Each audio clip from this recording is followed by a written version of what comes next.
International Business School was established in the year 2004. GIBS is affiliated to Guru Gobind Singh Indraprasth University, Delhi, and is approved by All India Council for Technical Education, Ministry of HRD, Government of India for its management courses, and Bar Council of India for its law courses.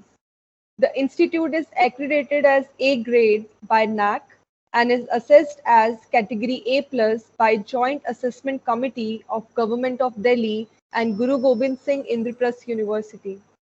The institute conducts postgraduate courses of MBA, MBA International Business, BBA, BBA LLB, and BA LLB.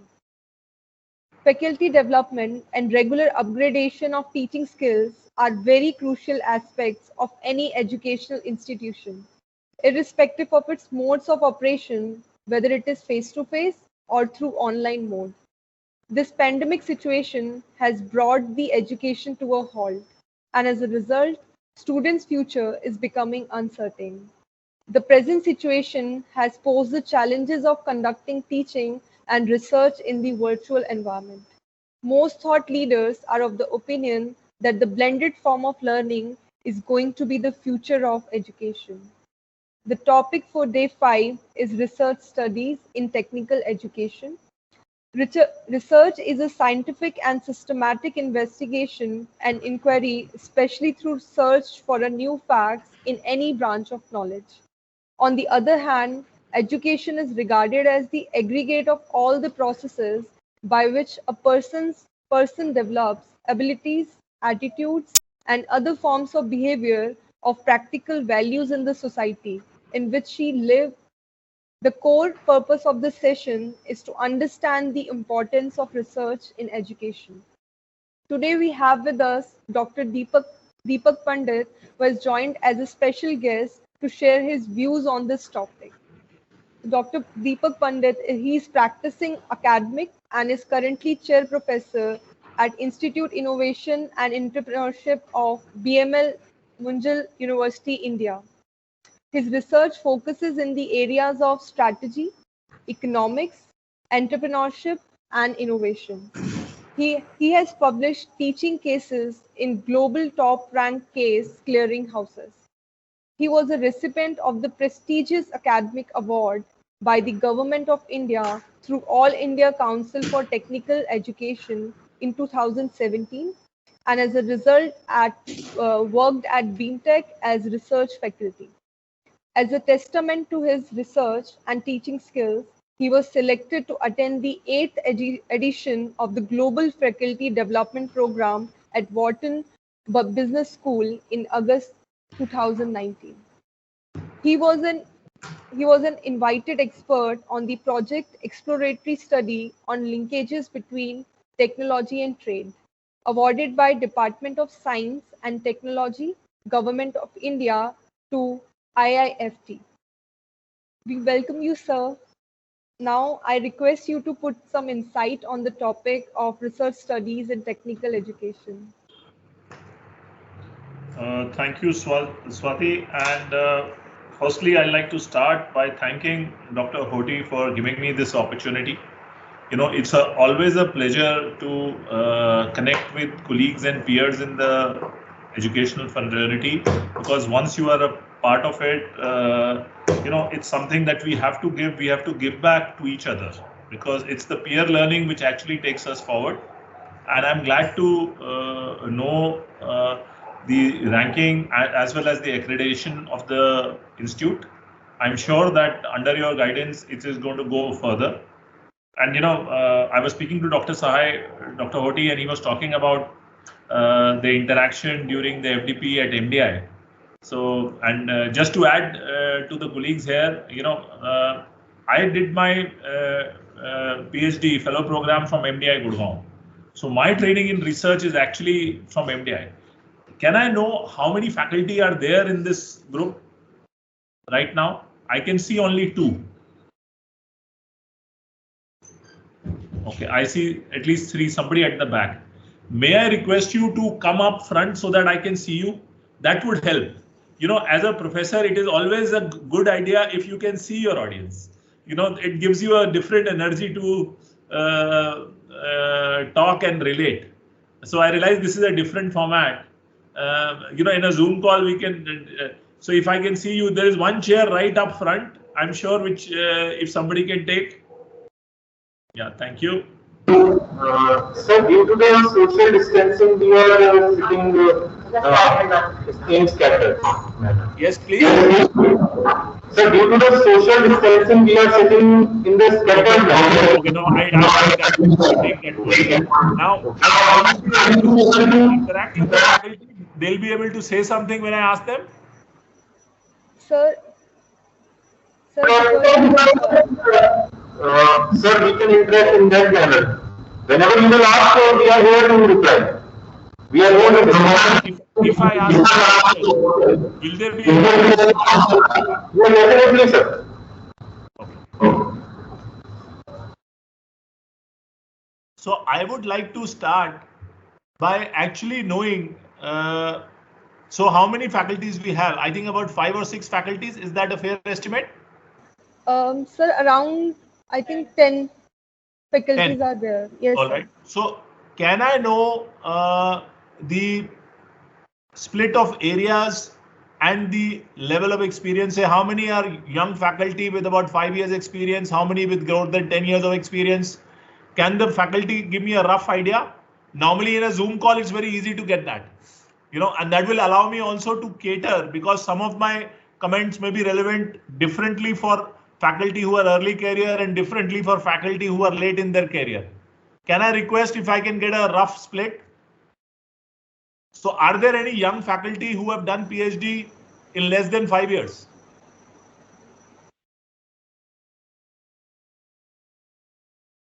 Sir, I saw one hand go up. Okay. Right. So I guess there is, and faculties who have done PhD between 5 and 10 years. All right. Okay. Thank you. That gives me some idea of where we are coming from. And how many faculties? So what is the area of the faculties? And I understand most of the faculty is from the management background.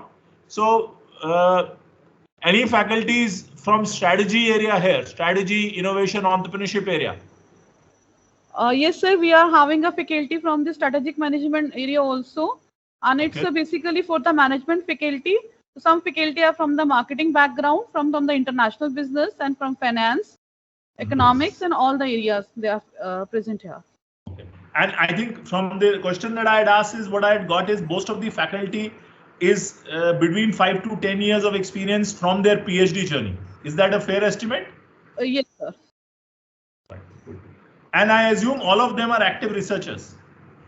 Yes, sir. So all of you have been researching, right? Yes, sir. And publishing. Yes, sir, because it's basically we are having our own journal also. We are having our own repository where we are having a research papers. So all our faculties are actively participating in research area. They all are active. So thank you so much. Right. So I would like to share my own journey before I start.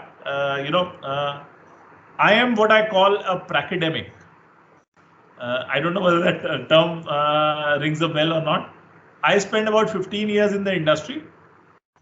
And then for the last 12 years, I'm in academia. Right. So actually, I went into academics after a long stint in the corporate sector. And while I was finishing my PhD, I taught, and then I finished my PhD. I continued to do research. And I've interacted with several. So mine has been a rather unique path. But one thing which I learned when I started my doctoral journey at MDI in 2008 is research is about interest and passion. Of course, like we say in academics, if teaching is our bread, research is our butter. I don't know how many of you agree with that. So we have to teach, and that's how we earn our breads. But the butter comes if we research properly. So I got interested in research when I started doing my doctoral program in MDI, and I went on to do a unique research in strategic management area. What I have realized in the last 10 years when I've interacted with various peers and PhD students is that research is a calling, where we have to have that genuine interest. For example, when I was awarded that grant by AICTE when I went to BIMTech, so as a part of that grant, I created a course for doctoral students on qualitative research. So I actually, and because they wanted me, and I wrote a paper when I was at BIMTech for that. And when I was at Jaipuria Institute of Management, I was chair of their FPM program. They launched an FPM program under my guidance last year, and we had about 7 students who joined that program in the inaugural batch. So that has been my exposure. But my thought process is, as I said, a academic thought process. I come from that practitioner background. So you can take what I say with a pinch of salt. So I'm not a traditional academic, but I'm a very passionate researcher. I think research cannot be done without passion. In today's almost cutthroat publication, where publications have become very important for institutions to go for their ranking, there is a pressure on us as academics to publish, and we still haven't got to the perish part. But unless we publish, our increments and our promotions are at stake, and the institution's ranking is at stake. So I'm going to start with something which is about how do you manage teaching, research, and the third piece, if you are interested, which I call consulting, training, or MDP. And I'm going to share with you my journey of how did I look at these 3 pieces and how did I progress and how one feeds into the other. And I would love to know if any one of you has taken his or her research into the classroom. Do you teach your research? Can I have a feedback? Does anybody teach his or her research? Research methodology, sir? Not research methodology. You have published a paper. Do you take it to your class and discuss that topic with your students? Does anyone do that? Okay. Okay. Am I audible, sir? Yes, I can hear you. Sir, we have MBA, we have BBA, and we do 100% empirical research projects. And the best practice, we have our Anusandhan research repository, where the policy is that one research project is to be converted into research paper, and the name of student also appears in that. And very recently, we have got ISBN for that also, ISSN for that also. So research is taken. Research is everywhere. We have a very good research culture in our organization.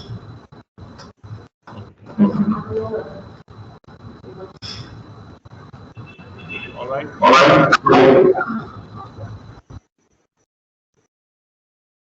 Let me start with my screen sharing.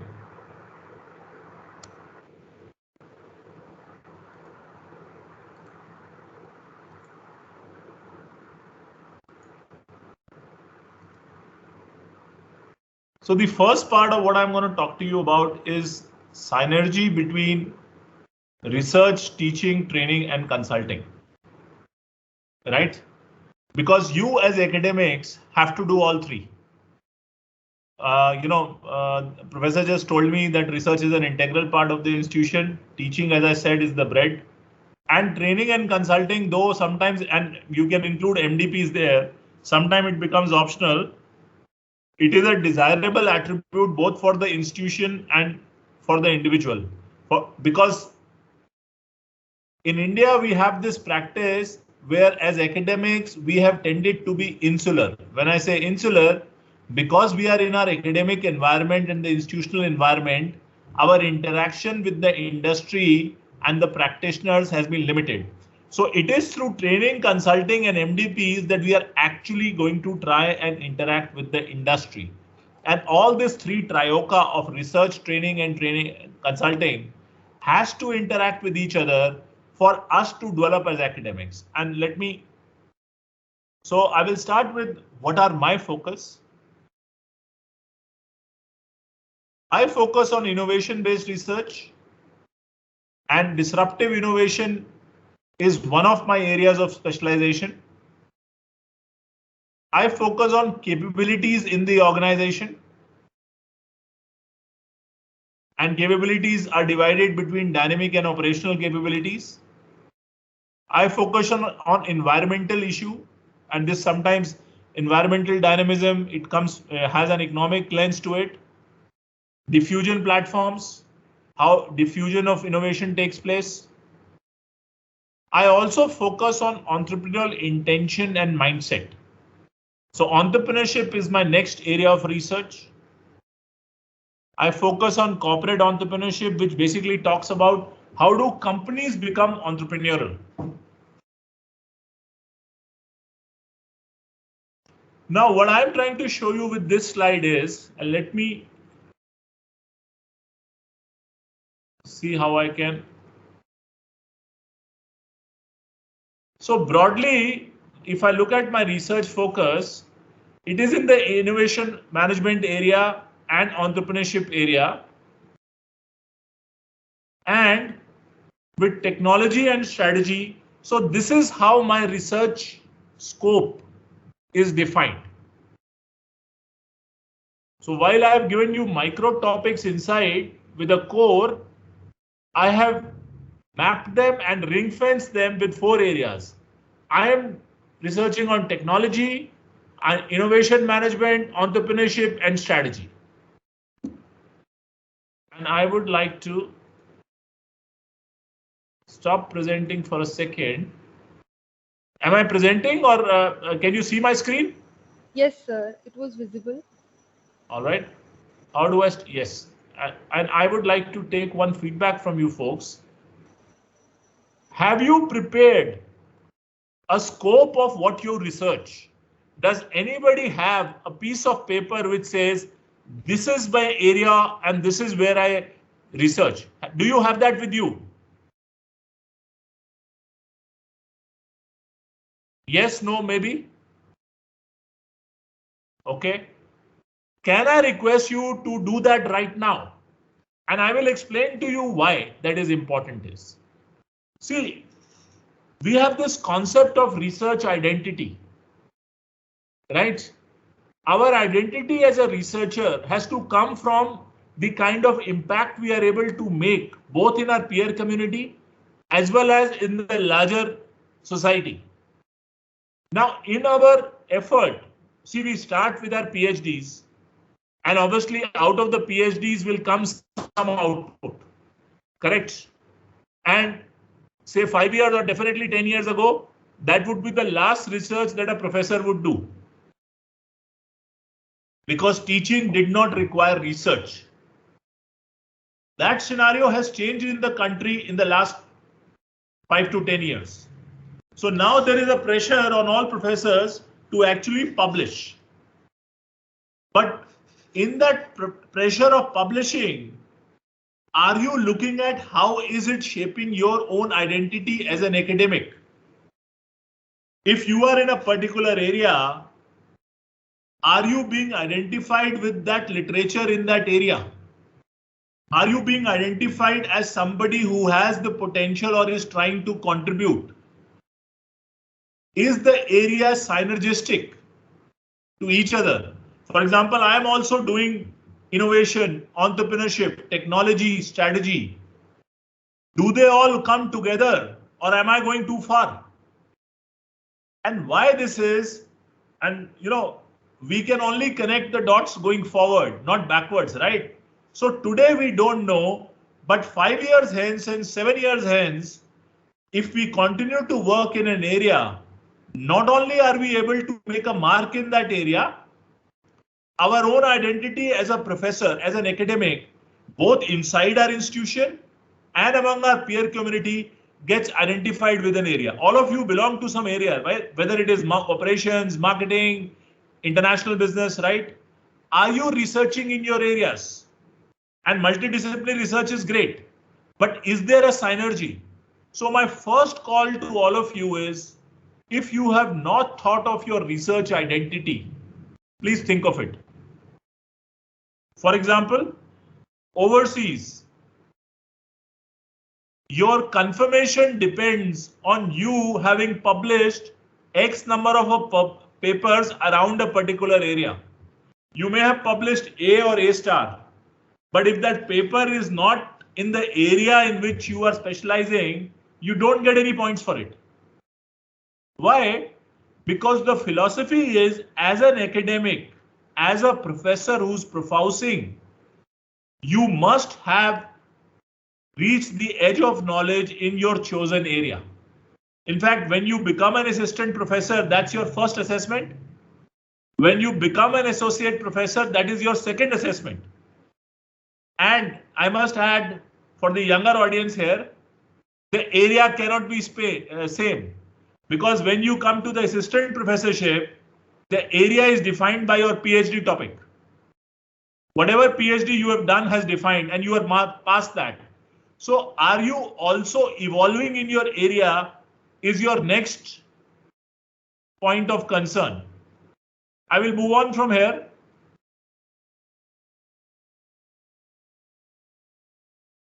So now,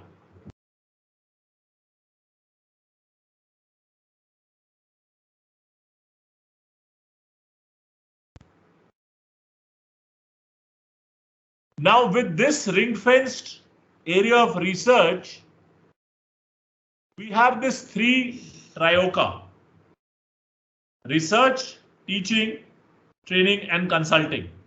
And how do they interact with each other? So that's something we have to think of. So for example, how does this triangle work for us? My research, my PhD is in the area of technological innovation. And I started teaching a course called Managing Technology and Innovation, because I did my PhD in technological innovation. I would like to again ask, how many of you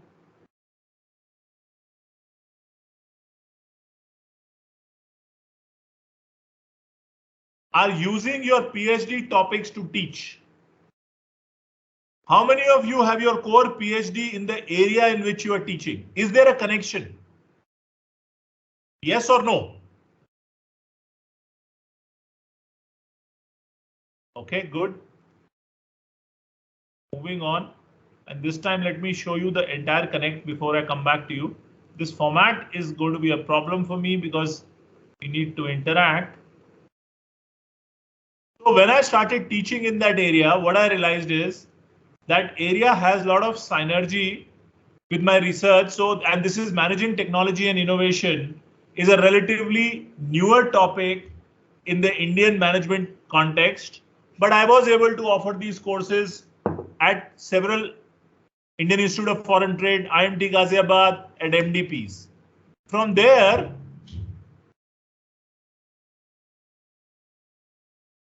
I started researching on entrepreneurial intention, and I will show you these papers, right?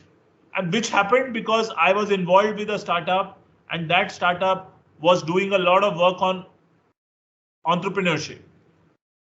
And I realized I should bring my research to class.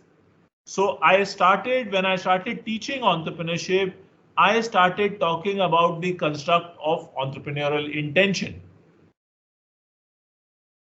which gave me an opportunity to think in terms of training and consulting, because a lot of startups wanted to know, a lot of students wanted mentoring, coaching. So I started taking this learning and actually started training and consulting with startups, which was marrying my research in technology and innovation and teaching and my research in entrepreneurial intention and teaching,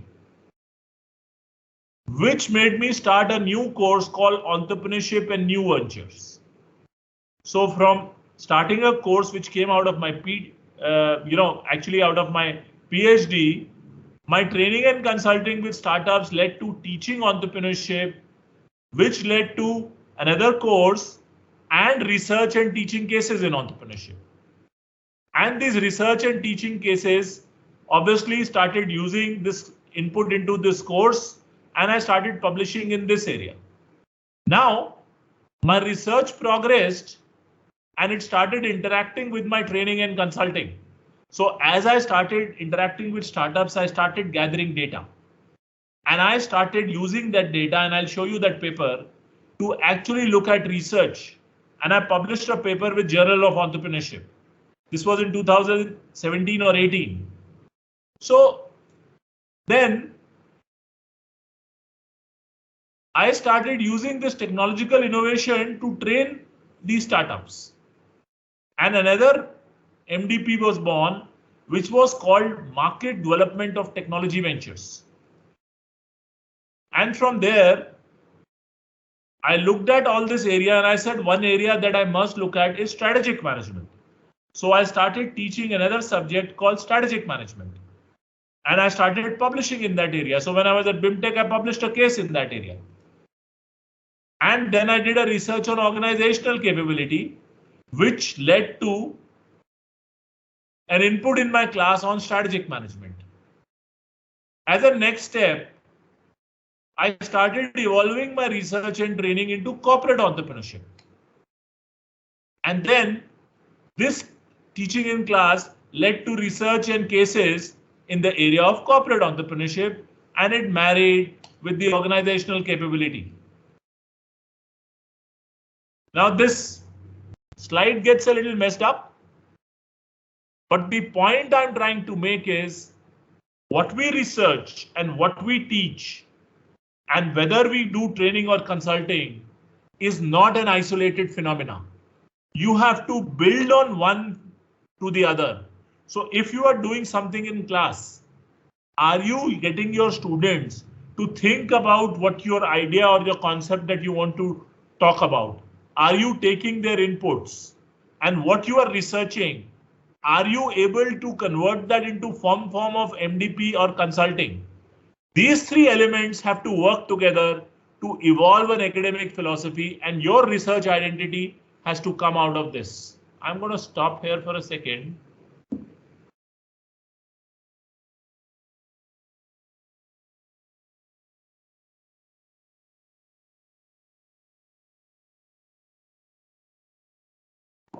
Yes. Do we have any questions, comments, suggestions?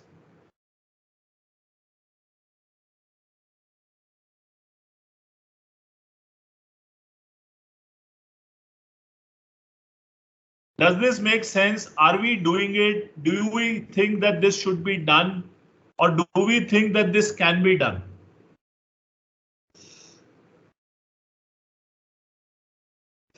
Can somebody give me some feedback? You know, one-way class is going to be very, very difficult.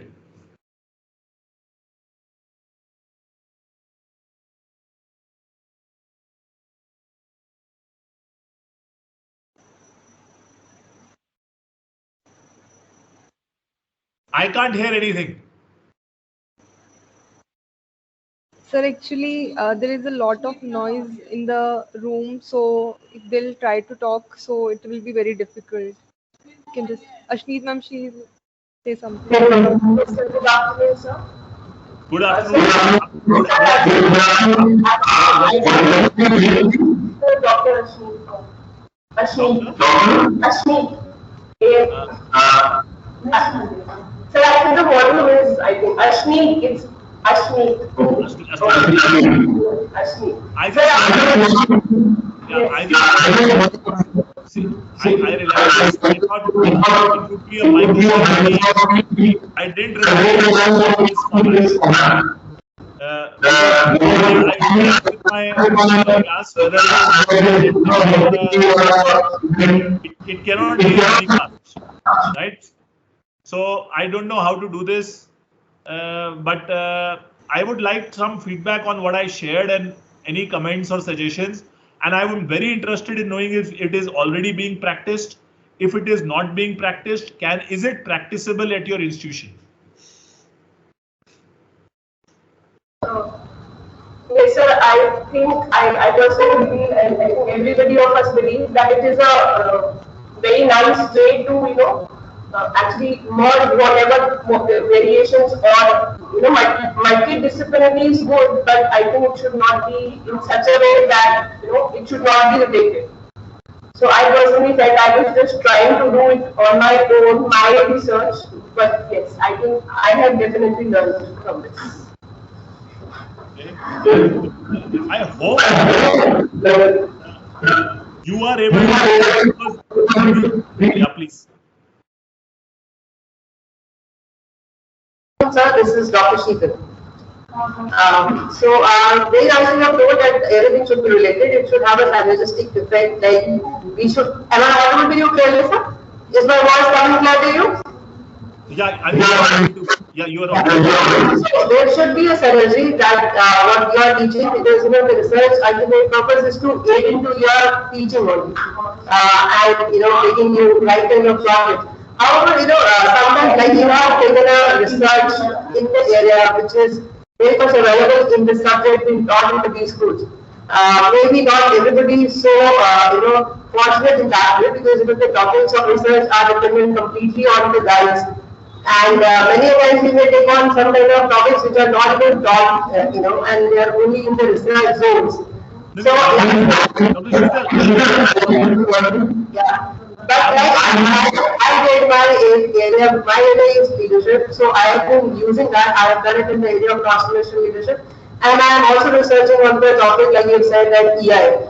So I am doing it on individual entrepreneurship intention. So this has been my area. And I believe you also know Professor Vishal Gupta, who is writing too much on this. And that is fine, sir. Like, we have already decided that what is the domain, that what could be our dimensions. If we could not go into the unrelated zone, because possibly it does not help me and does not help my audience as well.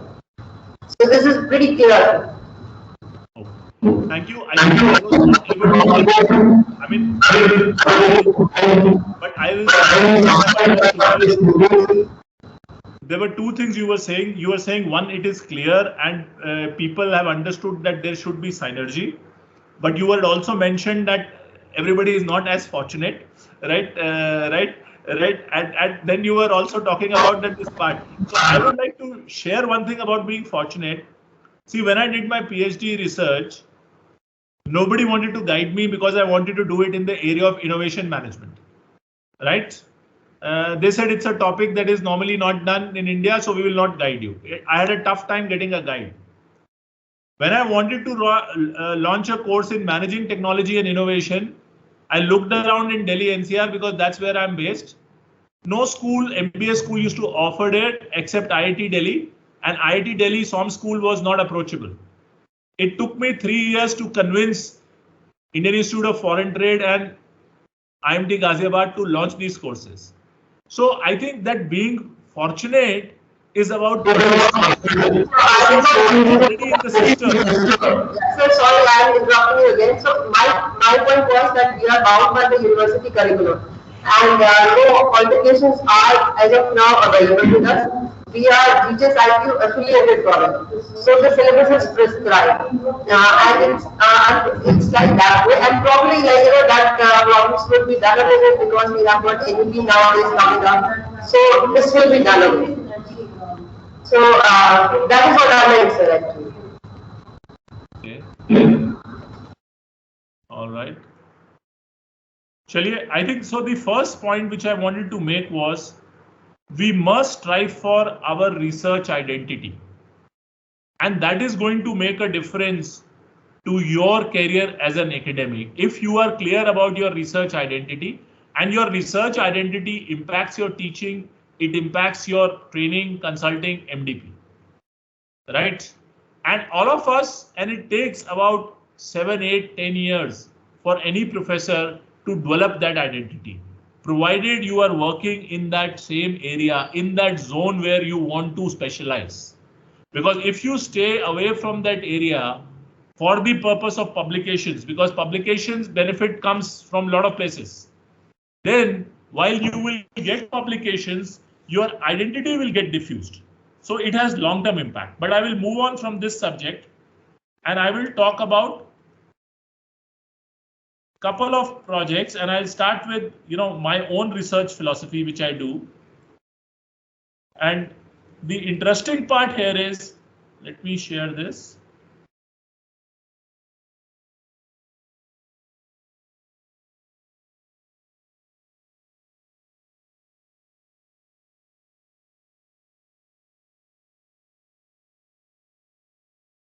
So I'm talking about a paper that we did.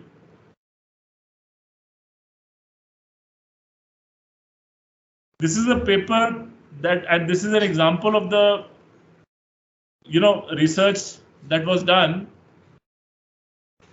This came because I was at that time in a startup called Indian School of Entrepreneurship and Enterprise Development, which I had only founded.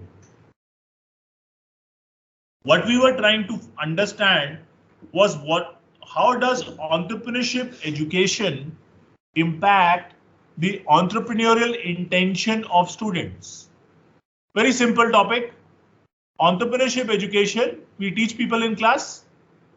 If we teach somebody entrepreneurship, will he become entrepreneurial?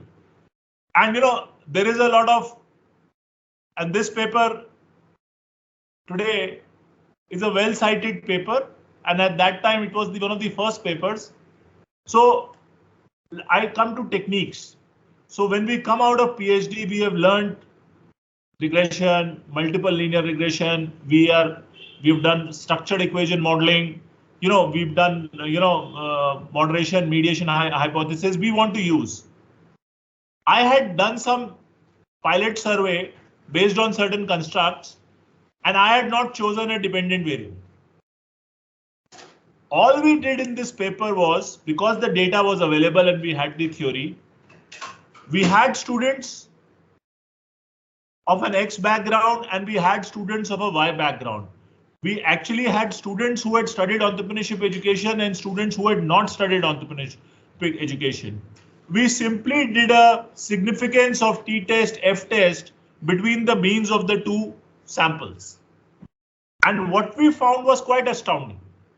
We found that people who had actually studied entrepreneurship education and came from a certain background actually worked better in entrepreneurship. Females did not work that better in entrepreneurship, and there were other confounding variables.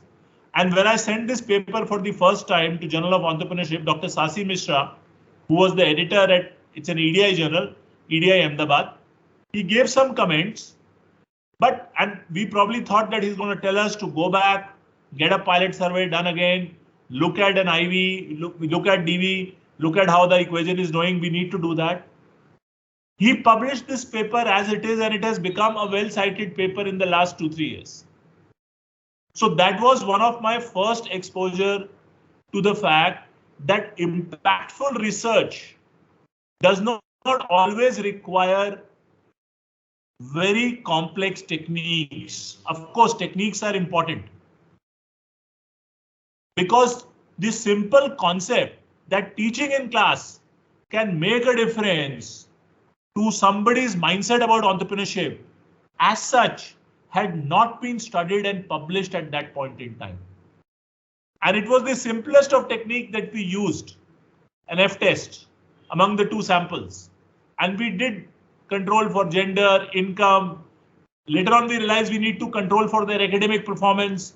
We need to control for role models. We need to control for other confounding variables. So when you do research, and I'm moving to impact that your research can take, it is more about the substance of the novelty that you are going to bring. The technique part would come in, and we all have our aspirations.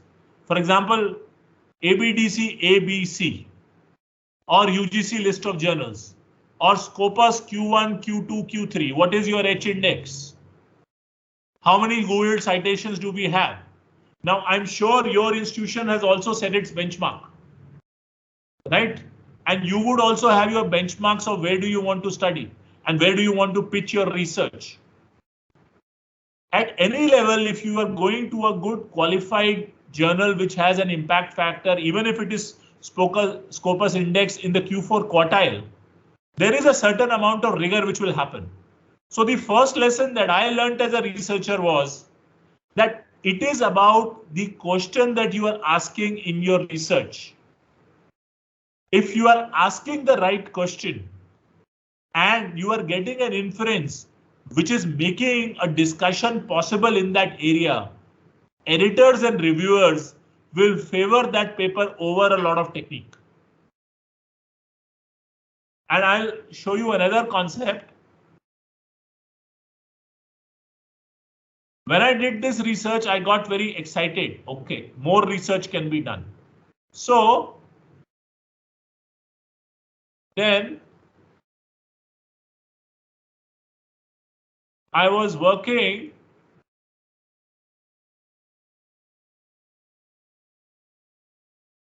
at an institution as an adjunct. This is Fortune Institute of International Business, quite close to where you are, in the entrepreneurship area. So what we did was, I started a course, foundation course in entrepreneurship, launched a core course in entrepreneurship, an elective course in entrepreneurship, and we decided to do a longitudinal study. So what we did is, in 2017, right after this paper was published, we did a pilot study with the 2017-19 cohort, where we actually tested what are the dimensions of this construct.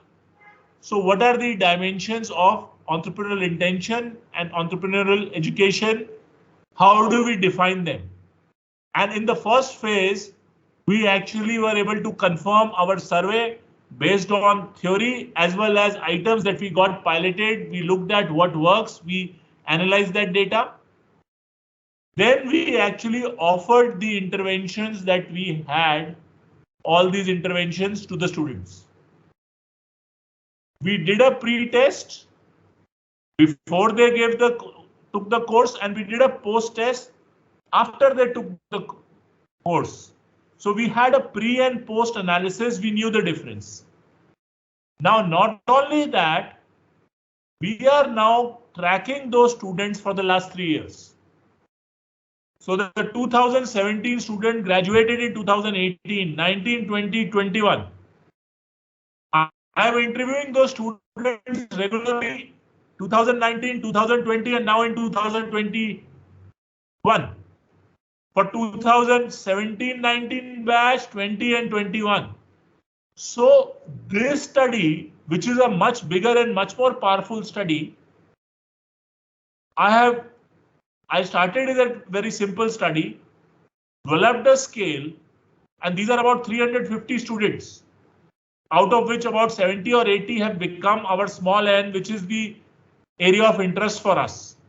So what we are doing is we are tracking, and this is an experimental design with a pre-post intervention, but it is a mixed method design, because just doing survey and getting that data was not being accepted at the top journal in the area that we wanted to publish.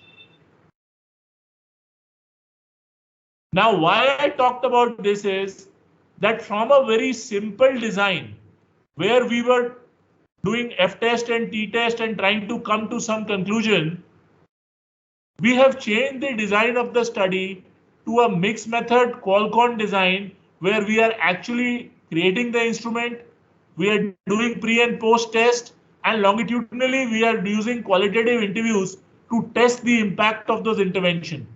So this is action research because I was there as the faculty who was designing and teaching. It is quantitative because we are using that survey instrument in pre-post. It is qualitative because the dynamic aspect of intent is being captured as we are getting away from the graduation day, and we are saying, is there a lag in the impact of what we have taught them and their actual behavior in real life?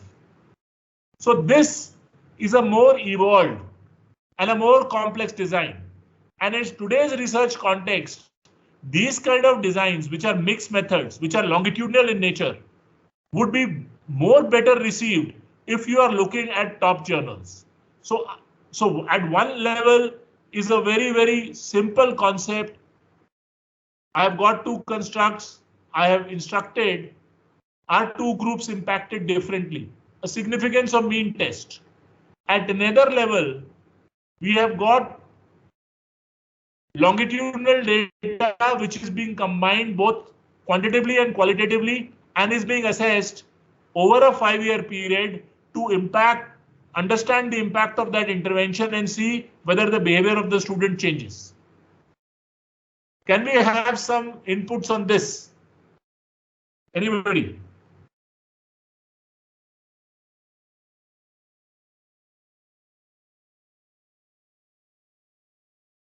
Are you working with experimental designs, not of this type? Are you working with mixed methods? Rather, that's a better question. Are any faculties here working with mixed methods?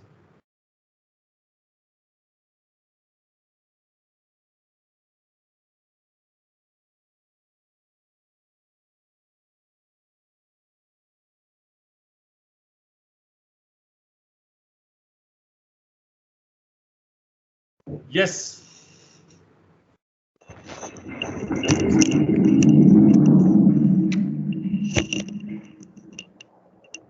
Can we have some comments on the design which I showed you and the two concepts that I've talked about?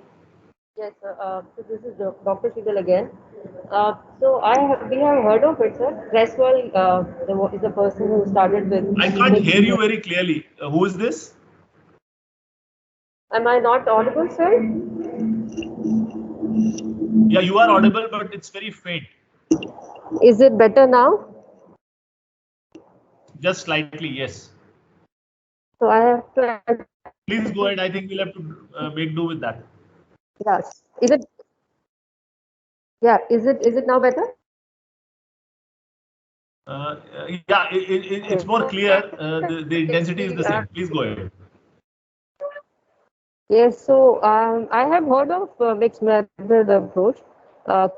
I know Creswell has given mixed method approach. So I mean, it is a wonderful idea to have this kind of the research design, wherein because I've been to one of the webinar with the Leadership Quarterly, and in fact today editors are saying that they want novelty element.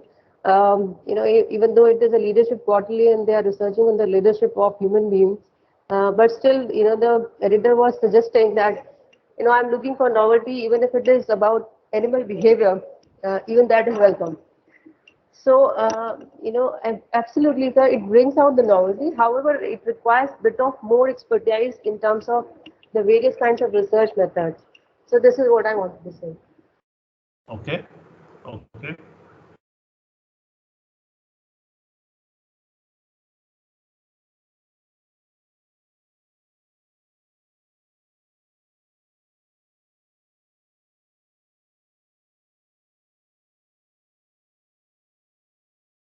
Good. So I was looking at the design aspect because and the point that I understood was about novelty. See, novelty typically has to be about the question. The method is about the rigor. So this design gets you the rigor. And yes, there is a novelty aspect because you are doing longitudinal studies, right? And in today's context, for example, disruption and organizational capability. So let me move on from here and let me take you to the next research part.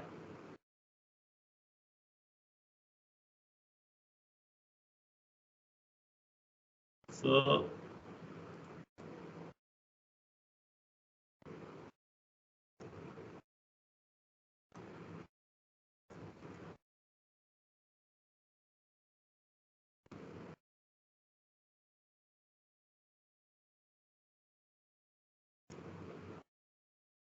So this is one part of my journey when I was researching on entrepreneurship, right? And the learnings one had that from a simple concept, which is novel because nobody has done it, to a more rigorous design, which will pass muster at higher journals.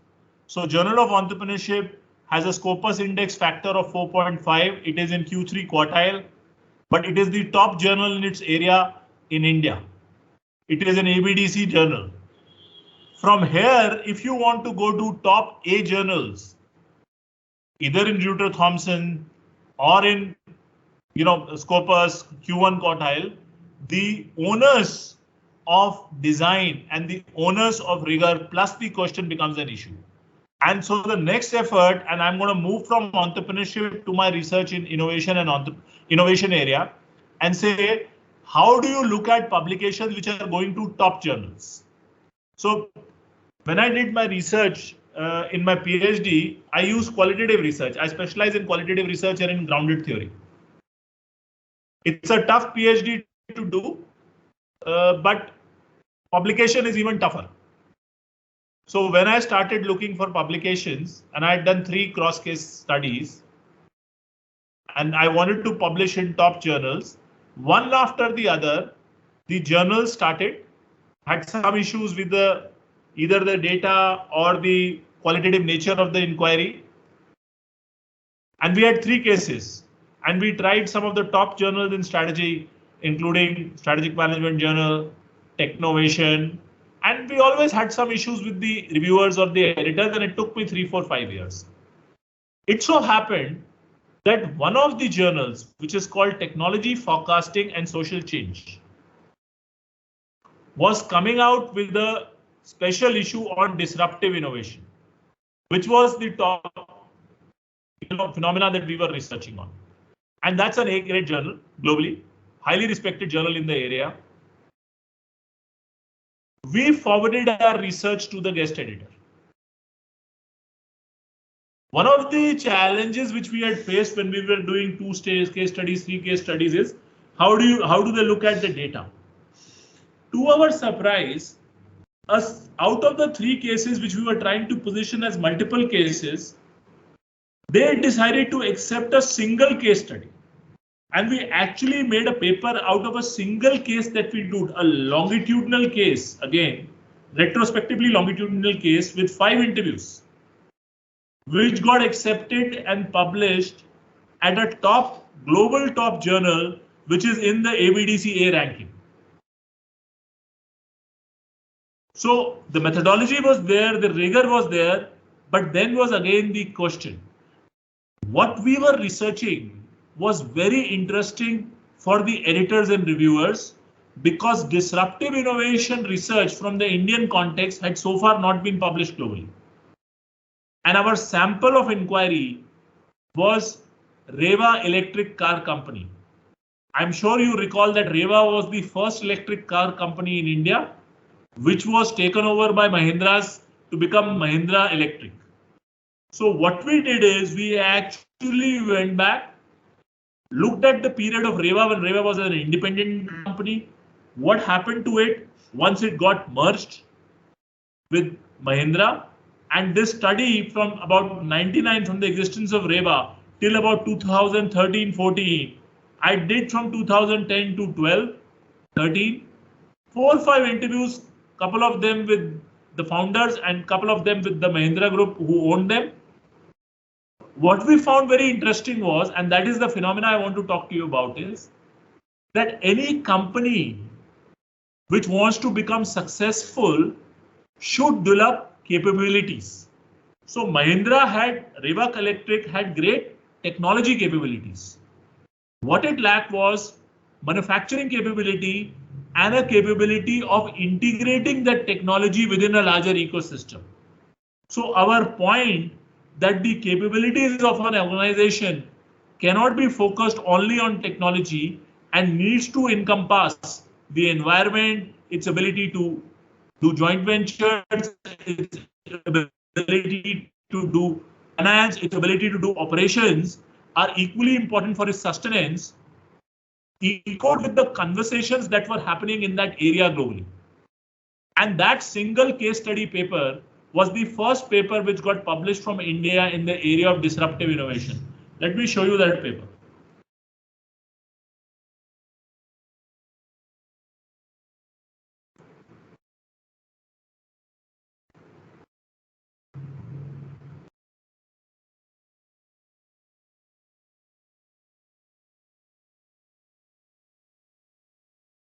So we used data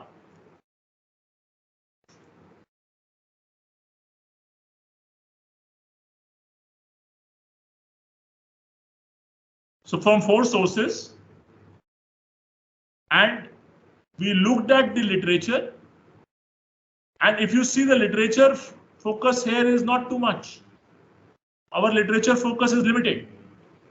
The point, the methodology focus is there, and we are sketching the story, and we are actually explaining how the product has manifested and how the constructs are emerging, and we are making a claim that for disruptive innovation to happen, certain things need to be available, and there are other, and we are giving an alternative explanation for the phenomenon. Now, this is the second learning which I had about research, that even top journals, just a second.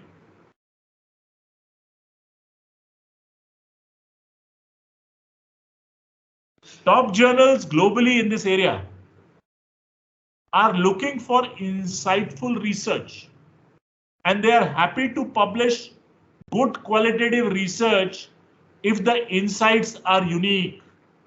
Of course, nobody was researching on this topic, at least or publishing on this topic from the Indian context so far. So that helped. But the fact that we got, so from my research in entrepreneurship, which was focused on individual, I transitioned to a research on organizations, which was actually my original thesis. And here, instead of publishing in a Q4 quartile or a C category ABDC publication, the first success was at a top journal. Again, because the context was novel and the findings were very interesting. Of course, the rigor of the method was maintained, and that part attracts reviewers and attracts the journal. The other learning was, if there is a special issue, please seek out the editors. See, what happens in special issues is they are looking to represent a large context on the same topic. So in a regular publication, while they may like the paper, their choices are limited because there are multiple submissions. But if there is a special issue on a topic and you are unique to your context, your probability of acceptance increases proportionally. Yes.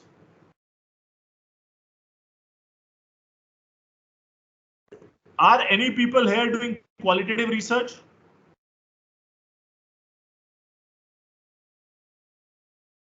Are there any qualitative researchers in this audience?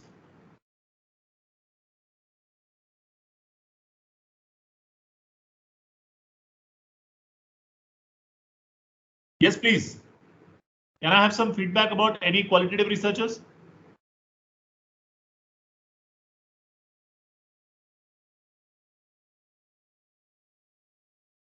Is anybody doing qualitative research here?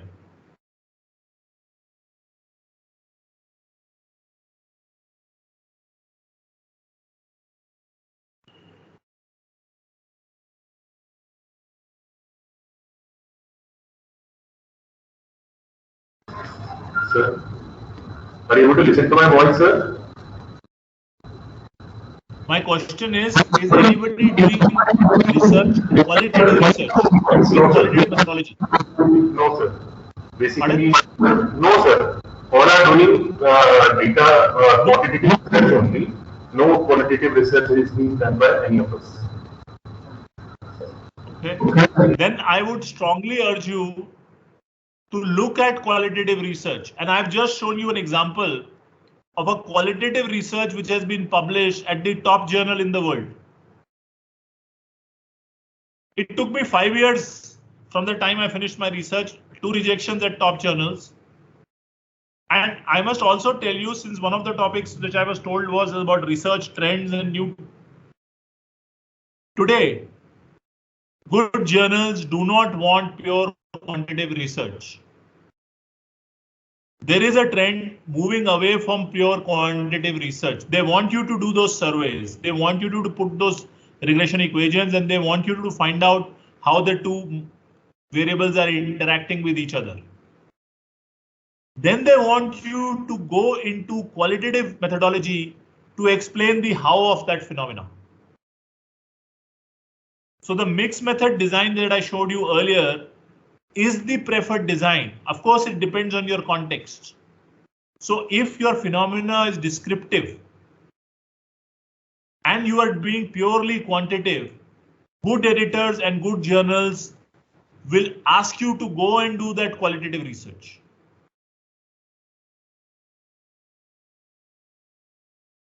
And qualitative research is more difficult than quantitative research. I mean, I'm not taking anything from the quantitative researchers, right? Because in qualitative research, it takes more time. You have to gather more data.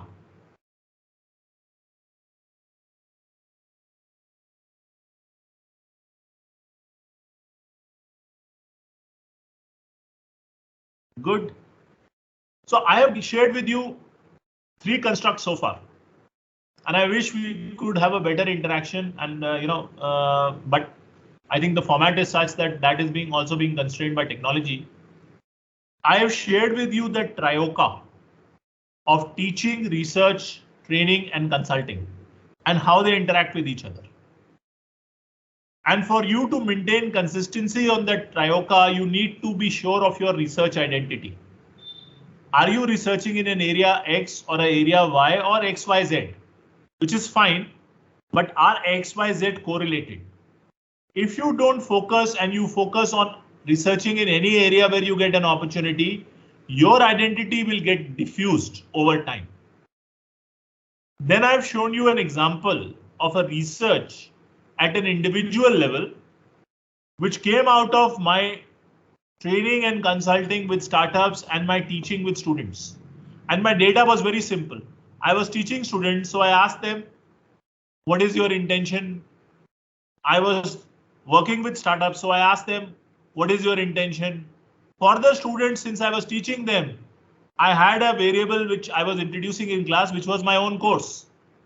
And I simply decided to find out, is my course making a difference to their intentions?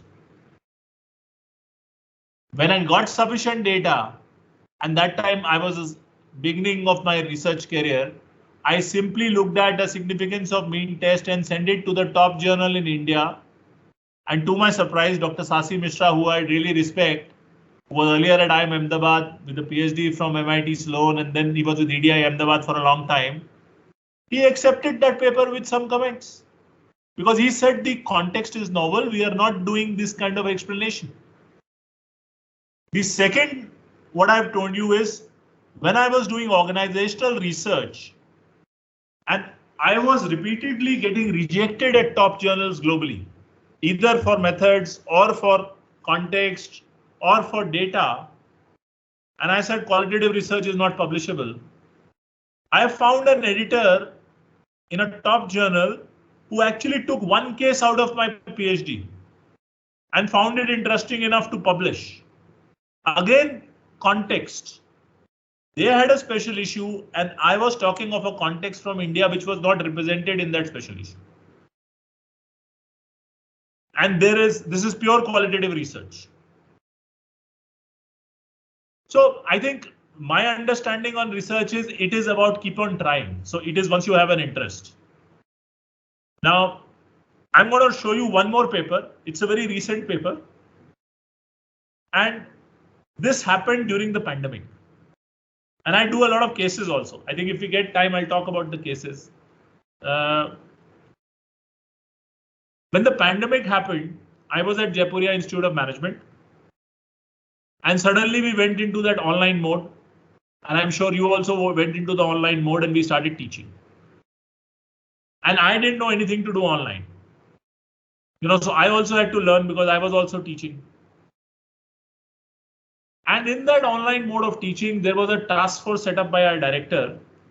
And I was a member of that task force. How do we teach online? So we were 4 professors and we were asked to, talk to each other and understand. And I said, OK, how do we teach online? And I did some research for a month and I got a little interested. And then for the next 3-4 months, I was teaching. And there were a lot of frustrations. For example, and I wrote in this paper, we as academics have created make-believe classrooms. For example, I am sitting here in my house and looking at a computer screen, and you are sitting there, and we are assuming that you are learning, and I'm assuming I'm teaching, and I'm actually saying that, okay, some knowledge is getting transmitted, that's for sure. Is learning happening? We had no idea. And that was the net of my experience in the life, because term had to be done, everybody was online in 3 months, courses had to be completed, evaluations had to be done, exams had to be done online. And how do you stop them from doing WhatsApping? How do you do online? You do online proctor. There were so many issues. And in that process, I had a trainee student with me. She was from IMT Ghaziabad.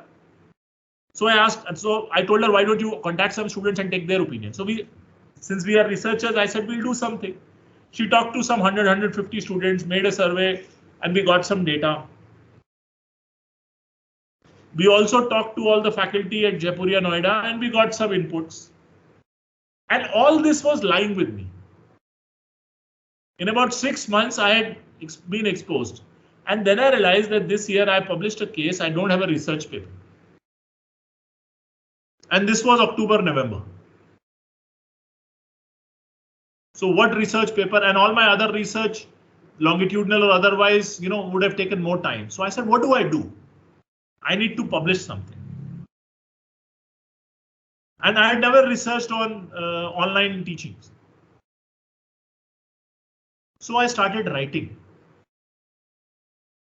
And all the frustration of a professor who's teaching online for the first time, and the frustration of my colleagues, लोग screen बंद करके बैठ जाते हैं, बहाना बना देते हैं, टाइम पे नहीं आते हैं, एग्जाम में चीटिंग करते हैं, and especially people who were teaching research methods and mathematicals, they had bigger problems. कि एक बार उन्होंने कोई प्रॉब्लम दिया, सॉल्व कर लिया तो सबको सेम हो जाएगा, right? At least in case based, you can still kind of do something. We tried Moodle, we tried a lot of things, but people were still doing. And when I wrote this, I realized this is not research. It was coming out as an opinion piece. So my own opinion as an academic who had faced this, influenced by my peers, was very strong in that paper. Of course, I had done research because I am also an academic, so I went to literature. I had researched online teaching कैसे होती है, उसकी definition क्या होती है, blended learning क्या होती है, flipped classroom क्या होता है, and proctoring क्या होता है. So and I sent it. So I said मैं क्या करूँ इसको. So there is a colleague of mine at FIIB, and FIIB used to have a journal which had just become Scopus indexed. And he was the editor. So he said, sir, आप इसको एक opinion piece बना दीजिए, हम इसे as a perspective piece छाप सकते हैं. It is still research, but it is the perspective of a researcher. And I had the Dean of Jaipuria Noida with me, Dr. Swati Agrawal. She was the chair of the committee on which we had done that task force for online teaching at Noida. So we wrote this paper as a perspective piece. We use the literature, we use the survey data, we use the qualitative data. But we said this is a research which is our perspective as academics, informed by literature, informed by data, but still it is our perspective. And I really love this piece. It has got minimum citations. But जिन्होंने भी पढ़ा है, I have multiple people, including vice chancellors, who have called me after reading it. It doesn't add to my H index. The Technovation paper has more than 50 citations. The entrepreneurship paper has 25 citations. This probably has a few citations. But जिन्होंने पढ़ा है, they have called me and they have told me कि we agree. Same frustration. And when I did that paper, I said किसके lens से लिखें? So I said management education or pandemic का lens है, because this all happened because of the pandemic. But there are three stakeholders. Faculty is a stakeholder, student is a stakeholder, and the management, director and deans are a stakeholder. तीनों का अलग perspective है. Student को तो ये problem है कि आप पढ़ा क्यों रहे हो, हमें समझ नहीं आ रहा. फैकल्टी को ये प्रॉब्लम है, हम तो पढ़ा रहे हैं, वो समझ नहीं रहे हैं. और मैनेजमेंट को ये प्रॉब्लम है कि how much actual learning is getting imparted. I have to invest more. So for example, it was their job to give you the tools, hardware and software, so that teaching can happen and to provide you the learning.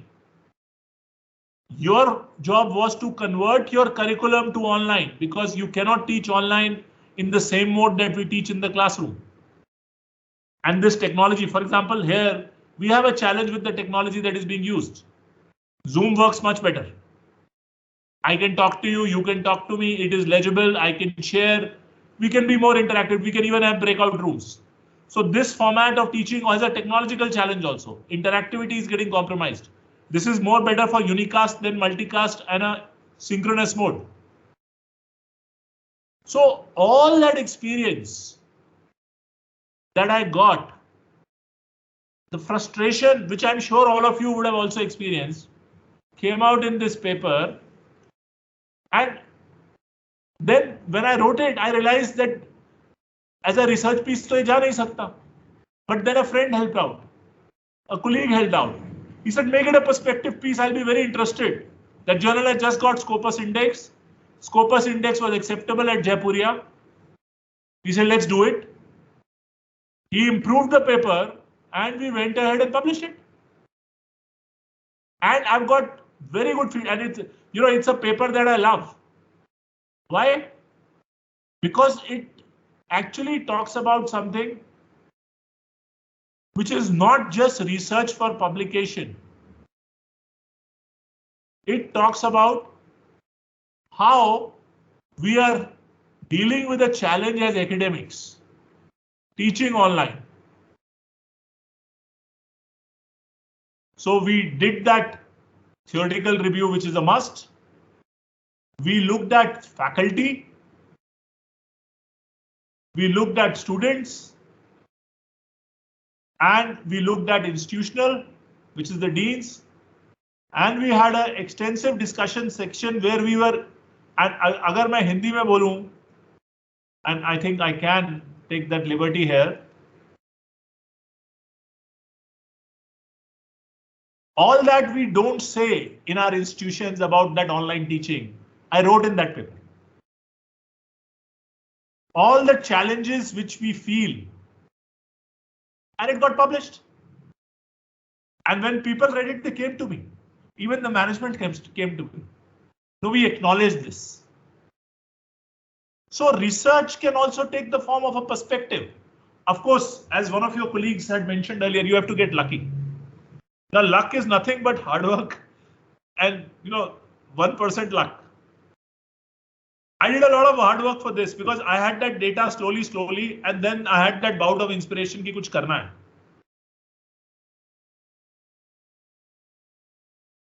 hai. Have you thought of writing your own thoughts, perspective pieces in your area of research and expertise? We all have opinions. We must express them. Research, literature, data can inform.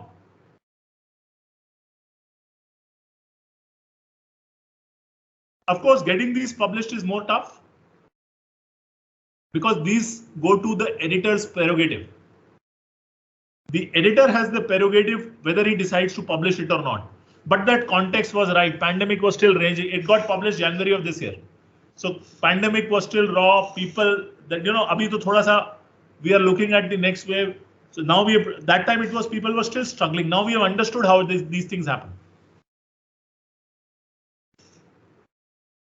You can channelize your experiences into a research publication. So what I did is my own thought process and my own experiences, which got catalyzed because the organization gave me an administrative responsibility. I was task force mein jaiye. And I had a good dean to work with, Swati, and we got some data. It left there. Then we were doing stuff, so we realized problems are there. Then I got a student, she did some work. And then the real motivation came कि साल खत्म हो रहा है, कोई publication नहीं आ रहा है. And when I pinned down the first 5-10 pages, I realized I have so many things which I want to say. All of you would like to say something about your area. Please write it down. You can massage it through literature and some data. And that may become a very powerful piece of research that can get published. You have your own journal. I'm sure you've got perspective and opinion pieces there. Any feedback or comments on this? I think can you hear me? My screen is freezing for you guys. Are you there?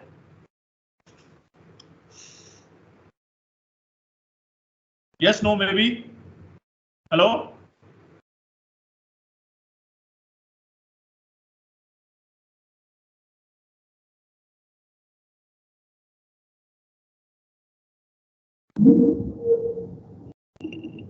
Hello, Gaurav, are you there? Sir, I'm here. But basically, there is some problem with our main system. So people are not able to hear you.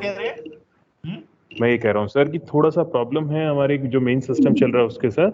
Otherwise, it will take 1 or 2 minutes. After that, it will start. And in the meantime, definitely I'm with you. Okay, so you are saying the audience is not with me. I have to wait. That's what you're saying, right? Yes, sir. Now they have joined back. Yes. Okay, on the screen I can only see 4 icons, right? Right.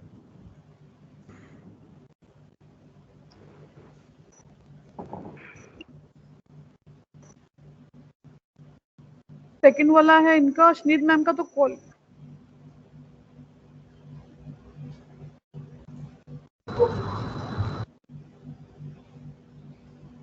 Now it's working, sir. All right.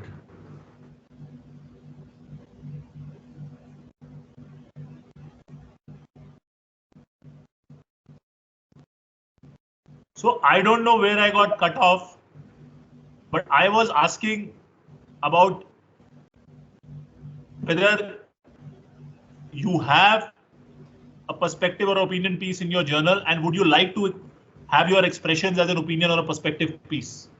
Can I have some feedback on this?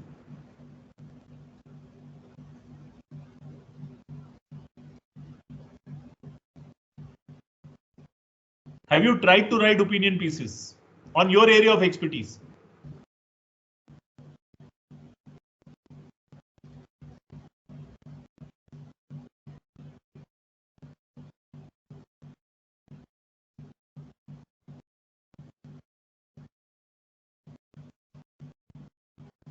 Yes, anybody? Any feedback? Sir, I hope you can hear me. I can. So basically, yes, I have tried to written my opinion.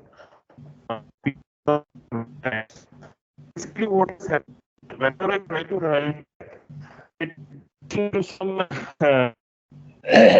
sort of in the sense that I'm not able to combine everything into it, and I'm not able to take it towards getting published somewhere. Though on different topics, I have written many opinions many times, but not getting published. Excellent. So can you say your name, please? Dr. Gaurav. Doctor? Gaurav. So Dr. Gaurav, I think firstly, and what is your area? Basically computer science, sir. So Dr. Gaurav, opinion and perspective pieces, and there is a difference, but they're closely related, are the prerogative of the editor of the journal that you are sending to. Right, sir, right. That's number one. So you need to know the editor, or at least the editor needs to know you. Both ways is okay. You can always send it cold, but if he doesn't know you and it is not something which is really contextual, chances are it will not pass muster. So the other thing is, opinion for opinion gets published in Economic Times or Business Standard. When you write an opinion piece as an an academic, it has to be quasi-academic. So when I say quasi-academic, it means that it needs to be strong on its theoretical foundation. It must be informed by literature, and it must use data. It may not pass muster the rigor of methodological rigor that the journal may normally pay on a peer-reviewed research article. But to compensate for that, the argument that you are making should be compelling enough for the editor to say this needs to be heard. And if you are able to get that combination of theory, data, which, and if, for example, if you make that data pass that rigor of methodology, then it's a research article. Then it's no longer an opinion piece, right? So if you can get these three elements together, and there is a compelling argument which you are making, then it's a question of reaching out to a journal and an editor. And yes, these are the rest of the lot that I've told you. See, all the three things that I've shared with you, I didn't know they'll get published. In fact, when I did that first paper, you know, I just finished my PhD. I defended my thesis in 2015 because, as I told you, I was 15 years in the corporate sector. So you just come out of a PhD, you've learned very high level econometrics, and you want to use all those techniques. And here was a paper where I was using F-test. I said, who will pass it? But it did. And then there was this qualitative research which nobody wanted to publish in India, even globally. And somebody was so interested. And here was a piece which I had no idea. So I think that's what I can say that you must focus on. And yes, these are the tougher of the three to publish. Okay. So we are on time. I had planned this session for 90 minutes.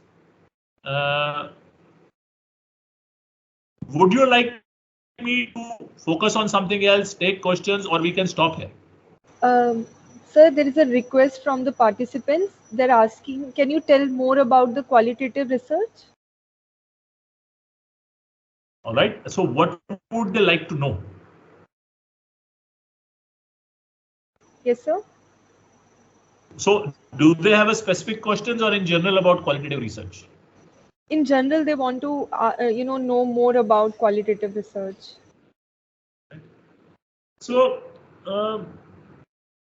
okay, what do I say about qualitative research? I was thinking about going to case studies. So, okay, I'll talk about qualitative research.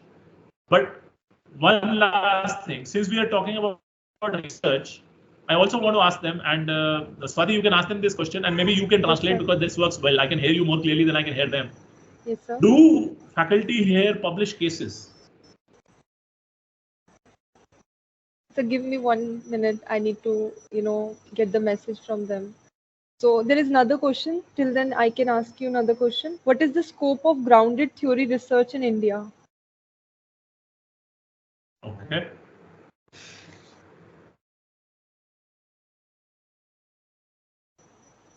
So I will go about qualitative research. I'll answer that question and do get me the answer on the case study because now that we are at.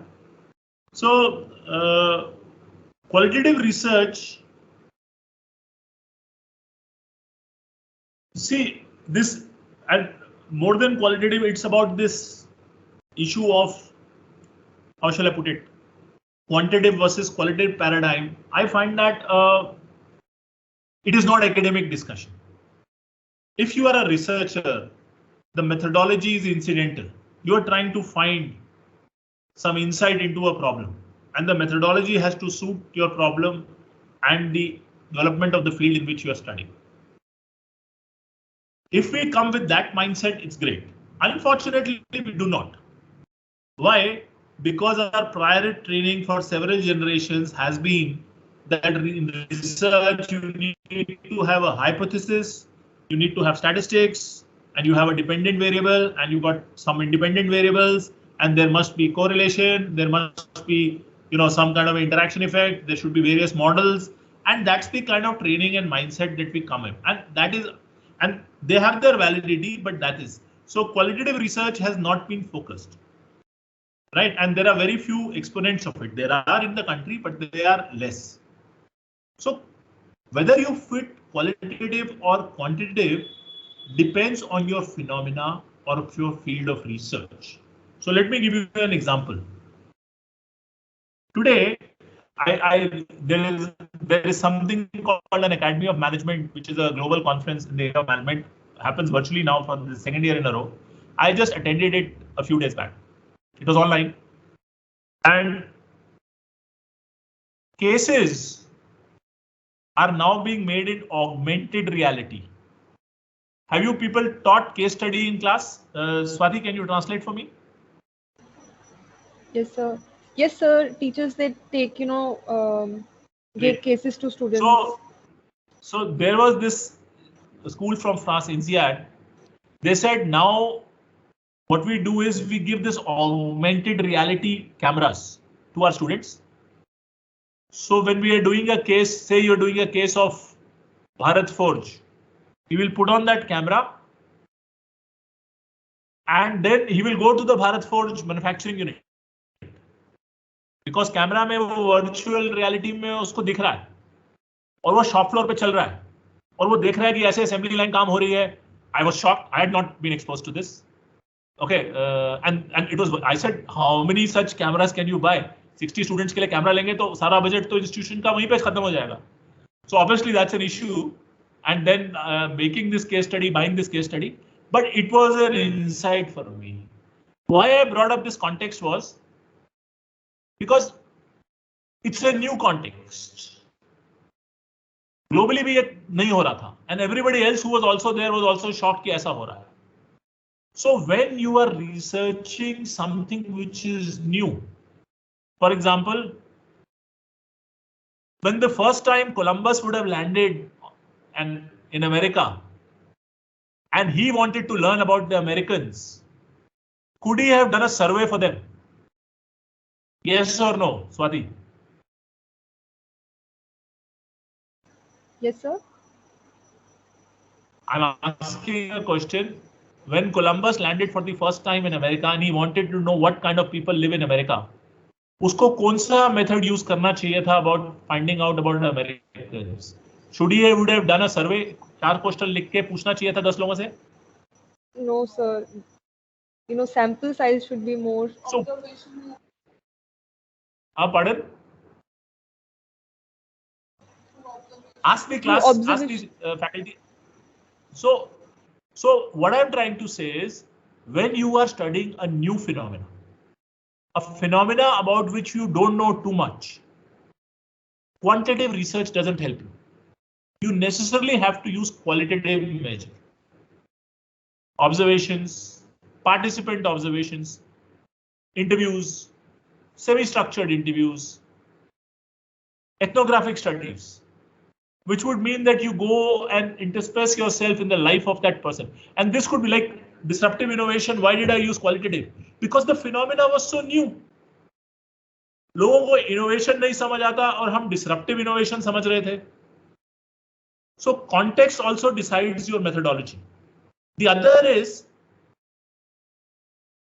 the state of evolution of that area. You are HR observer, you are an OB researcher, you want to study motivation, you want to study interpersonal dynamics. This has been studied in psychology and social sciences and now in OB for 50 years, 60 years, 70 years. So what happens is all the measures, the operationalization of those constructs have been made. So you as researchers know कि ये scale 79 से चल रहा है अच्छा है, इसका improved scale 89 से अच्छा है, right?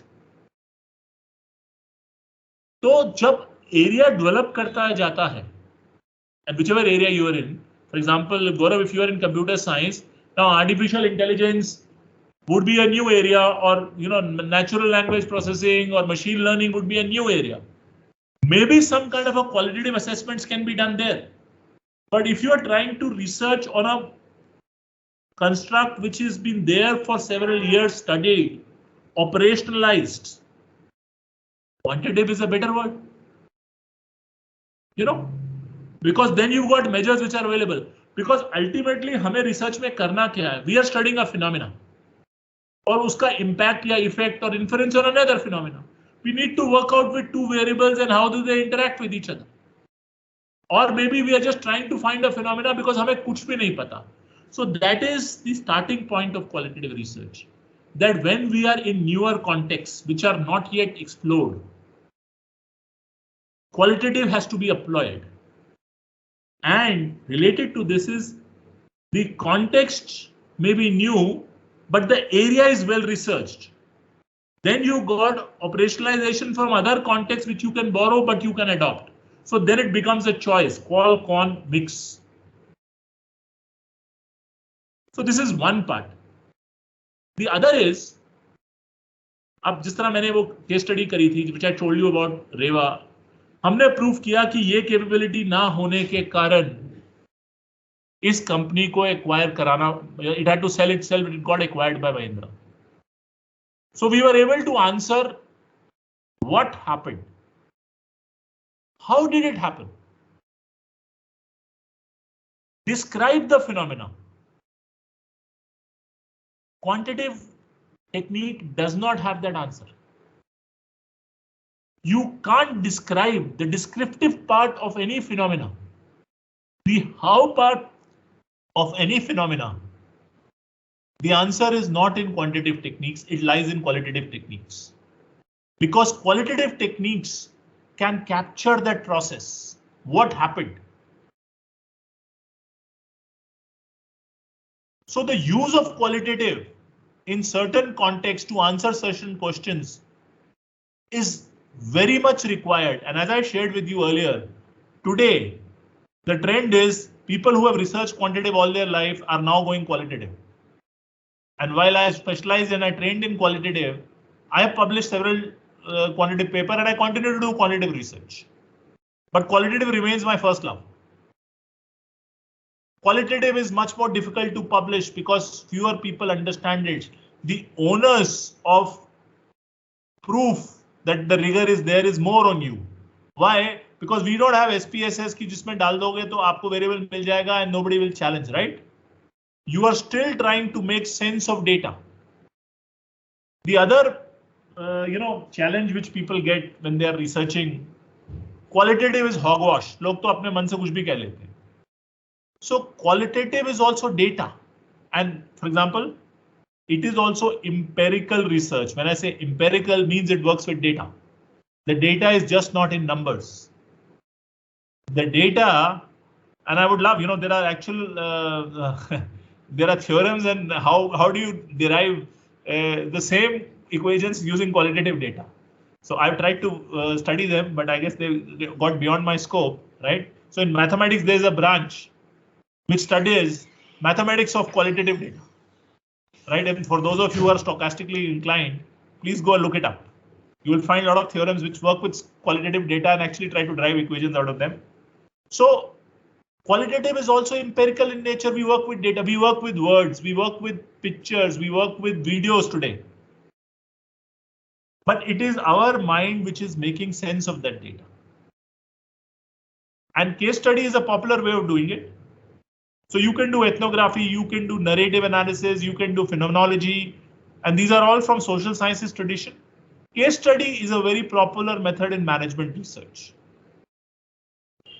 So when you have newer context and area which are lesser developed, qualitative is the methodology of choice. When you have got established contexts, established areas, but context is new, qualitative can be an option. And when you are actually trying to answer the question of how, be descriptive about the phenomena, then you go for mixed methods. Because what is happening is the quantitative part will give you the relationship. Cause-effect relationship है कि नहीं, correlation है कि नहीं, impact है कि नहीं, moderation हो रहा है. कैसे हो रहा है नहीं बताएगा वो. तो आज in good journals everybody wants mixed method. For example, अगर आपने कोई नया scale भी बनाया, तो पहले exploratory study तो qualitative होगी ना. You will go and speak to expert, you will do a focus group analysis, आप Delphi technique use करेंगे और आप 50 लोगों से बात करके कुछ क्वेश्चन बना के फिर आपके आइटम्स आएंगी ना, इवॉल्व होंगी. उनकी फेस वैलिडिटी, कंस्ट्रक्ट वैलिडिटी बाद में होगी. So qualitative is an input, and today we need to work with both the methodologies together. So Swati? Yes, sir. So my question was, do the faculty here write case studies? Yes, sir, some of them. I would strongly urge you to write case studies. Case studies you can do in 1 year from start to finish, starting, researching, writing, publication. And case studies can be the basis of your research. So I published several case studies. And only recently in fact, that case study is still getting published. And this time I decided to take that case study to a research level. Why? Because when I published that case study, I had already got insight into the organization. I've already understood what that organization is all about, what it is doing. And having understood that, I have got that data, case is published. Now that case is my data for my research because it's published. So it becomes valid secondary data to use. I've got access to the organization because I interviewed the product analyst who is the CEO of that company. So I get a license to take the case to class in any case on the topic. And this case that I'm talking about is on strategic entrepreneurship. It is a joint venture which is a part of Bharti Group. And then now there is a phenomena called strategic entrepreneurship which happens in companies. And it is well researched in literature, but not done in the Indian context. And the twist or the novelty is I am studying it in Indian context between an Indian group and an American group. It's work in progress. It's another project. So that's another way. See, in all and we've been talking for almost now 3/4 of 2 hours, 15 minutes to go. I wanted to finish in 90 minutes, but we are taking more time. That's fine. The first triangle which I showed you, teaching, research, training, MDP. You have to imprint that in your mind. You are not teachers, you are professors. So teaching, as I said, is the bread part of being an academic, and we must do it. But teaching only for the sake of teaching will not make you progress as an academic. So when I go to my class, I want to take my research there and I actually ask the questions of my students for which I don't have answers. Of course, मेरे अगर 24 session है तो मैं भी 2 session में ये बातें करता हूँ. Where I experiment with those 60 young minds, no? And I get 500 students every year to experiment with. Think of how many ideas can I get. And if they are good, I make them. For example, this perspective piece. The bulk of the theory and the data gathering was done by a student who was working for me on a research and on an internship. We need to use every subject that you teach. What are your projects? How are your projects giving you an interim output which can go to research? Are you asking them to write cases as a part of that output? See, we have to use our time very intelligently because time is where we get constrained. So cases are a very good way of doing a paper which is 40-50% already done by the time you finish it. You will get that case publication and your idea for the next research paper. Just advance that case. Look at the theory which you would have written in the teaching note.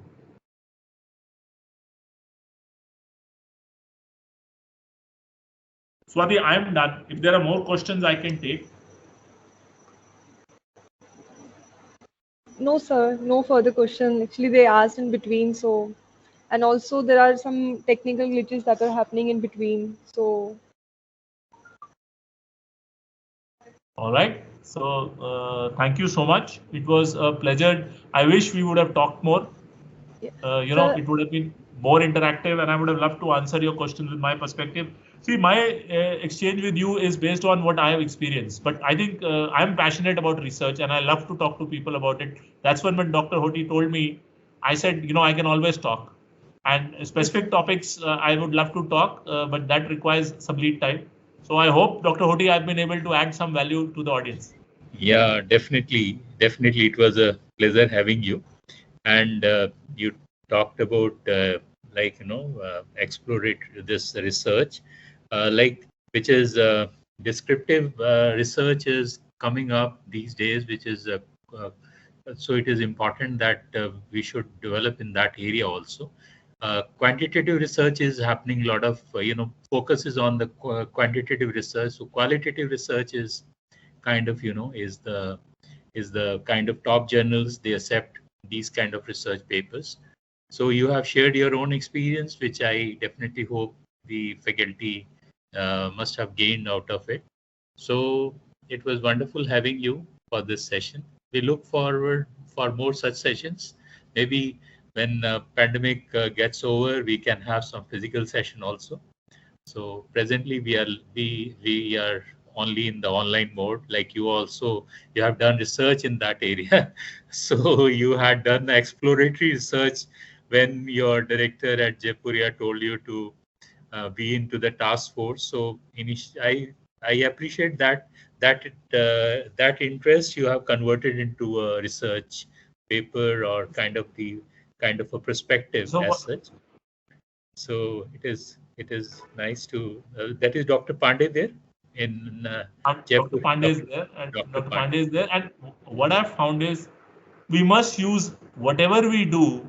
So research happens even when I'm teaching. So as I said, 2 sessions of my 24 sessions is on topics which are research oriented, where I'm exploring with my students. Yeah. I plan my courses like that. So and I guess you have to constantly struggle. You don't know how, but if you have that mindset that I'm not just teaching, I'm researching, and I want to do consulting and training, and how the 3 will intersect, then these things, and it's tough. I think I must say that I have not planned these things, they have happened. Because it is integrated in that way, because whatever you are doing in consulting, that comes in the research, that goes to the classroom. So whatever classroom observations come or discussions happen, that also goes to the research, and that whatever you get to know, that also goes to the consulting. So it is in that sense integrated. Possibly, it is kind of a win-win thing to do all things to, it just happened, like you said. So when you're doing consulting, you may not think, or you may not have given a thought, but some research, what you have done, it will naturally come to you. And similarly, when you are doing research, whatever experience you have gained or whatever you have found in the consulting, that will also go to the research. So I appreciate the things you are doing. And of course, innovation is a new area where you did your research. So it is wonderful to know all this. So we look, and I'm very thankful to Professor Sahai who suggested me your name. So it is wonderful having you. Thank you so much. And I always look forward to meeting peers, because I think community is about building, and in India we have so many things that we are still learning, and the ecosystem is becoming more robust. My pleasure, and I also look forward to interacting again. Right? Okay, fine. Thank you. Swati, you want to wind up? Swati, you want to say something? Formally, you want to close it? Okay. Yes, sir. Thank you so much, sir. Thank you so much for joining with us and sharing your valuable comments on the topic. So I would like to thank everybody. And Swati, it would be great if you could. Yeah, Swati, it would be great if you could share the recording. Yes, sir. Sure. That would also help me hear myself. Yes, sometimes I can also learn from myself, right? Sure, sir. Thank you so much. Thank you. Thank you, everybody. Thank you, Dr. Okay. Thank you so much.